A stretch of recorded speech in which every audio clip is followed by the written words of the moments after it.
안녕하세요. 반갑습니다. 또 한 번 말씀드리겠습니다. 새해 복 많이 받으십시오.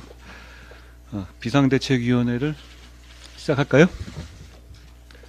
우리가 국민의 선택을 받기 위한 핵심은 좋은 사람들이 우리 당으로 모이게 하는 걸 겁니다.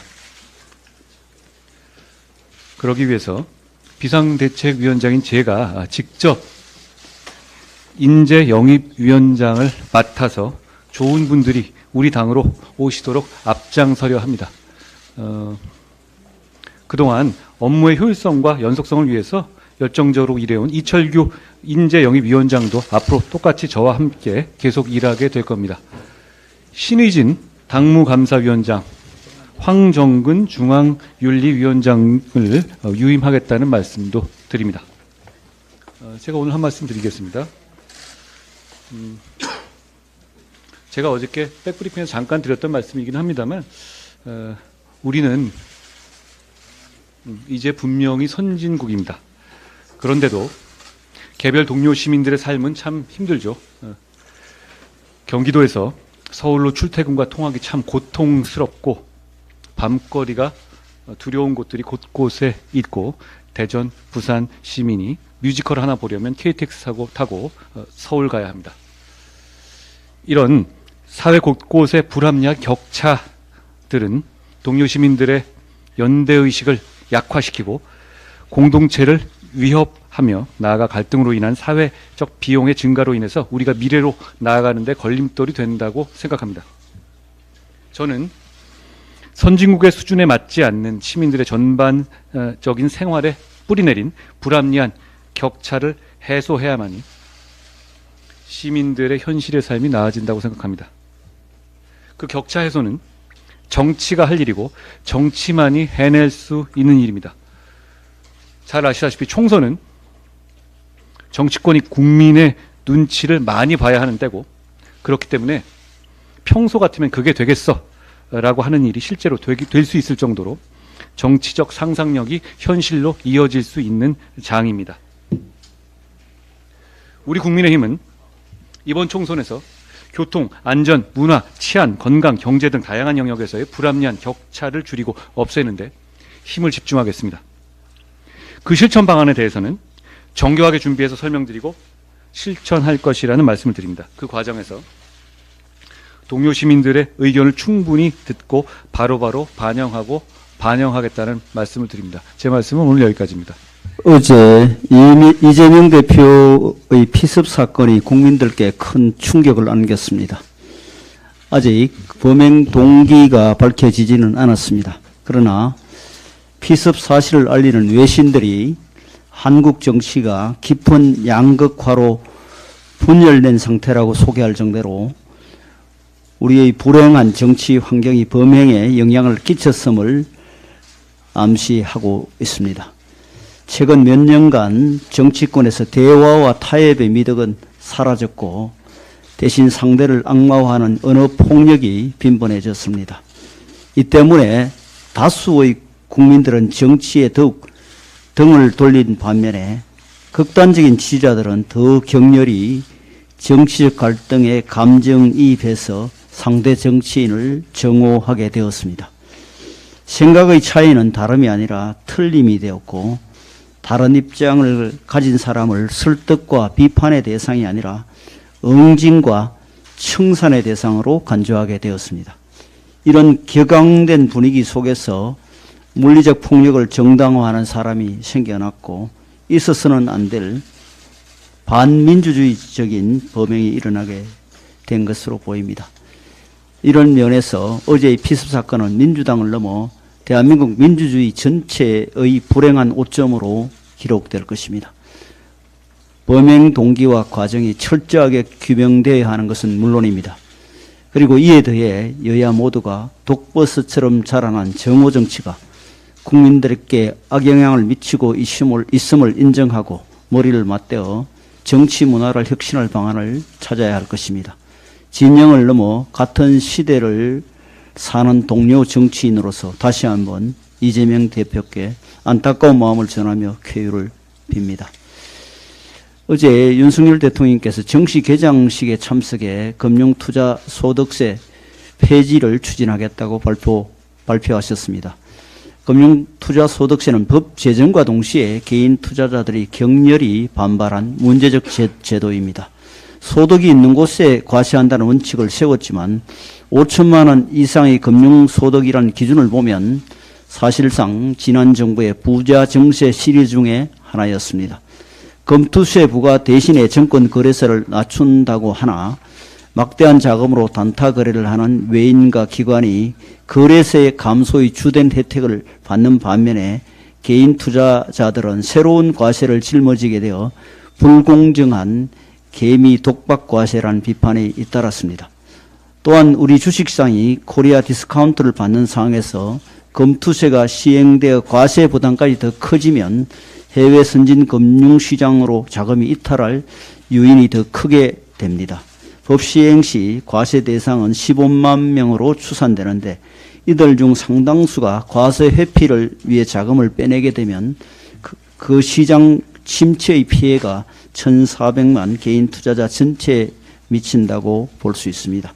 실제로 대만에서 1989년 금투세를 도입했다가 1개월 만에 지수가 40% 가까이 폭락했던 선례가 존재합니다. 비록 양당 합의로 금투세가 제정되었더라도 이 법안을 받아들이는 국민의 의견이 더 중요합니다. 2020년 12월에 법안이 통과된 이래로 1,400만 개미 투자자가 꾸준히 시행을 반대해 왔고 전문가들도 일관되게 제도의 부작용을 우려하고 있습니다. 이렇게 문제가 많은 법안이라면 시행 이전에 폐기하는 것이 차라리 다행스러운 일입니다. 경제가 회복세에 접어드는 이때에 투자 심리를 짓누르는 금투세 부담이 없어지고 공매도 개혁 방안까지 시행된다면 주식시장이 활성화되어 개인 투자자와 기업 모두에게 이익으로 돌아갈 것입니다. 민주당도 부자가세라는 도구마에 갇혀 금투세 시행을 고집하지 말고 실사구시의 융통성을 발휘해 코리아 디스카운트 해소에 협조해 주시기 바랍니다. 비대위원장께서 직접 인재영입위원장 역할을 해 주시겠다는 말씀에 공감하고 감사드립니다. 위원장께서 많은 역할을 하시게 되겠지만 우리 모두 인재영입위원이라는 생각으로 좋은 분들을 영입하는데 함께 해야 합니다. 남의 일이 아닙니다. 총선 승리는 좋은 사람을 찾아내는 데부터 시작됩니다. 총선이 오늘로 98일 앞으로 다가왔습니다. 이렇게 총선이 석 달 남짓 남은 상황에서 우리 당 정책위의 공약 개발 방향을 국민들과 비대위원님들께 간략하게 보고드리고자 합니다. 총선 승리의 열쇠는 우리 국민이 바라는 변화와 혁신을 누가 이뤄낼 것인가에 달려 있습니다. 그리고 그 변화와 혁신은 오늘보다 더 나은 내일을 기약할 수 있을 때, 그래서 내 삶에 희망이 보이고 좀 더 밝은 미래가 있다는 확신이 들 때 유권자들께서 자신의 소중한 한 표로 지지를 보내주시는 거라 생각합니다. 당 정책위는 비대위원장께서 수락연설에서 강조하셨던 정책 방향, 인구 재앙에 대비하고 범죄와 재난으로부터 시민을 보호하며 서민과 약자를 돕고 기후변화에 균형 있게 대처하며 국민 모두의 생활 편의를 개선하는 데 집중하고자 합니다. 한마디로 우리 공동체의 안녕을 위협하는 요인들을 해결하고 공동체의 지속 가능한 발전을 위한 정책을 개발하고자 합니다. 그것이 바로 동료 시민을 위한 정책이고 우리 모두를 위한 정책일 것입니다. 당 정책위는 한국 사회가 직면한 3대 위기, 다시 말해 인구절벽, 양극화, 기후위기를 극복하는 데 중점을 두겠습니다. 이와 함께 국민의 안전과 건강을 지키고 민생경제에 활력을 불어넣으면서 국민을 섬기는 정치개혁을 이뤄내는 데 정책 방점을 주겠습니다. 한편 당정이 끊임없이 소통하며 내놓는 각종 정책도 국민 눈높이에서 새로 바라보고 보완하며 국민 맞춤형 공약으로 재탄생시키겠습니다. 국민 실생활에 피부에 와닿는 살아있는 공약을 만들겠습니다. 여기 계신 위원님들께서 좋은 의견을 많이 주시면 적극적으로 반영하도록 하겠습니다. 감사합니다. 오늘 김경률 의원님. 예. 우선 이재명 대표의 빠른 쾌유를 빕니다. 빨리 정치 일선에 복귀하셔서 국민의힘과 함께 희망의 정치를 함께 만들어 가시길 빕니다. 우선 좀 개인 사적인 이야기를 드리겠습니다. 이른바 조국 사태를 겪으면서 저에게 2019년 9월에 정말 수천 통의 문자가 오고 욕설이 난무했었는데요. 이번에 제가 비대위원회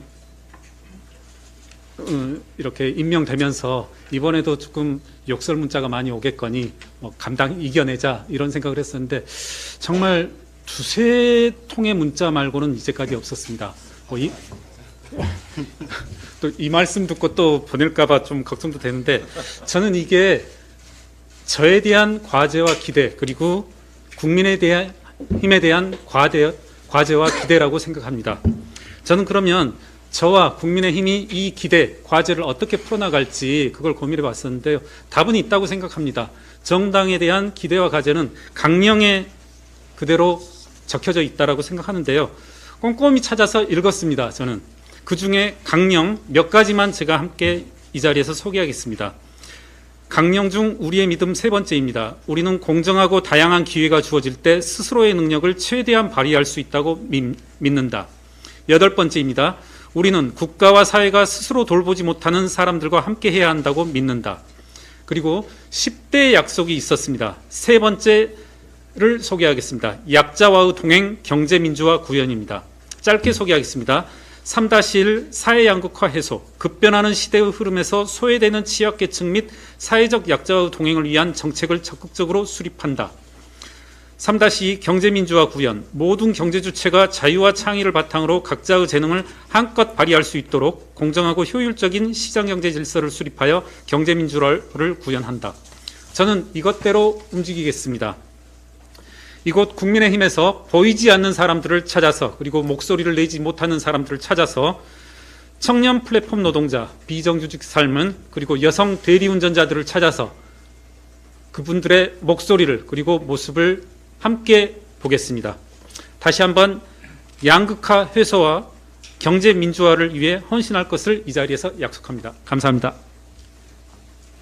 예, 저도 그 강령 봤는데요. 이 위에 가리고 보면 정말 세상에서 제일 좋은 말만 써 있고 그대로만 하면 정말 우리는 될 말만 써 있습니다. 새로 되신 비대위원님들도 한번 읽어보십시오. 저도 사실 읽어본 지 며칠 되지 않았는데요. 그걸 보면서 우리가 나아갈 길에 대한 각오를 좀 다져봤으면 좋겠습니다.